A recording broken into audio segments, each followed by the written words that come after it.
ప్రజల్ని కాపాడడంలో ముందుంటారు పోలీసులు. కానీ కాకినాడలో ఓ కానిస్టేబుల్ దారుణ హత్యకు గురయ్యాడు. కానిస్టేబుల్కు సమీప బంధువు మణికంఠ రోడ్డు మీదకు తీసుకొచ్చి తలను నేలకేసి బాది చంపేశాడు. కానిస్టేబుల్ను సమీప బంధువే ఎందుకు చంపాల్సి వచ్చిందనే మిస్టరీని ఛేదించేందుకు భిన్న కోణాల్లో దర్యాప్తు చేస్తున్నారు కాకినాడ పోలీసులు.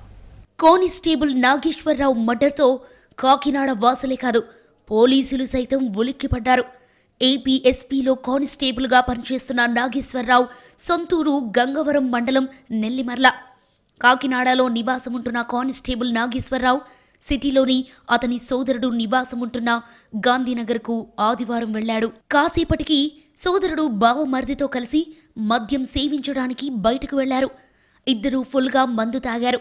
తర్వాత నాగేశ్వరరావును రోడ్డు మీదకి తీసుకొచ్చి తలను రోడ్డుపై బాది పారిపోయాడు. చుట్టూ జనాలు చూస్తూ ఉండగానే ఈ హత్య జరిగింది. కానీ గొడవేంటో ఏం జరిగిందో ఏంటో తెలుసుకునే సాహసం ఎవ్వరూ చేయలేదు. మద్యం మత్తులో ఇద్దరూ గొడవ పడుతున్నారని అనుకున్నారు. వెళ్ళి అడుక్కుని యత్నం చేస్తే తమ ప్రాణాల మీదకు వస్తుందనుకున్నారే కానీ ధైర్యం చేసి నిలువరించి ఉంటే కానిస్టేబుల్ ప్రాణాలతో బయటపడేవారు. వచ్చేప్పటికి ఆల్రెడీ ఆయన కొట్టేయడం, సెల్ ఫోన్ నేలపేసి బాధేయడం, ఆయన వెళ్ళిపోవడం. అంటే దాని మీద పోలీసు అని ఉందండి బండి మీద. ఇంకా మేము దగ్గరికి వెళ్ళలేదు. తాగి ఉన్నాడండి ఆయన. అంటే ఇద్దరు అన్నదంటే ఆయన పడుకొని ఉన్నాడండి, ఈయనైతే తాగున్నాడు. చేతులు కానిస్టేబుల్ నాగేశ్వరరావును చంపిన సమీప బంధువు మణికంఠ కోసం పోలీసులు గాలిస్తున్నారు.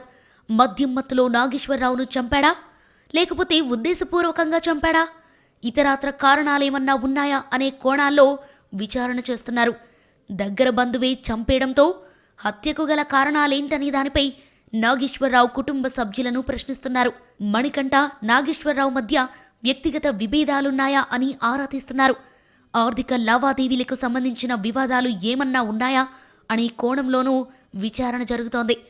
అసలు నాగేశ్వరరావు తమ్ముడు ఇంటికి ఎందుకు వచ్చాడు, ఆయన బావమరిదితో కలిసి మద్యం తాగేందుకు ఎందుకు వెళ్లాడు, అక్కడేమన్నా గొడవ జరిగిందా అనే కోణంలోనూ ఇన్వెస్టిగేషన్ చేస్తున్నారు. హత్యాస్థలికి సమీప ప్రాంతాల్లోనూ ఉన్న సీసీ కెమెరాల ఫుటేజ్ను పరిశీలిస్తున్నారు. రాత్రి 10-10:30 మధ్యలో ఇక్కడ మన రెడ్ క్రాస్ బిల్డింగ్ దగ్గర ఈ రోడ్డు పైన ఇన్సిడెంట్ జరిగింది. వాళ్ళ తమ్ముడికి బావమరిది అయినటువంటి వ్యక్తి అతన్ని మన తల రోడ్డుకేసి కొట్టినట్టు మనకి మా దర్యాప్తులో ప్రస్తుతానికి మాకున్నటువంటి ప్రాథమిక సమాచారం. ఇంకా లోతుగా దర్యాప్తు చేస్తున్నాం. మృతిని భారీ ఇచ్చిన కంప్లైంట్ మీద మన 2 టౌన్ పోలీస్ స్టేషన్లో కేసు నమోదు చేసి దర్యాప్తు చేస్తున్నాం. కానిస్టేబుల్ నాగేశ్వరరావుకు భార్య, 2 పిల్లలున్నారు. పిల్లలు ఉన్నత చదువులు చదువుకుంటున్నారు.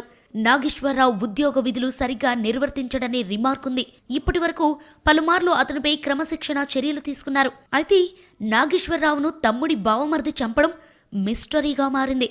బావ అన్నయ్యను చంపిన తర్వాత మణికంఠ పరారయ్యాడు. అతని కోసం పోలీసులు విస్తృత స్థాయిలో గాలిస్తున్నారు.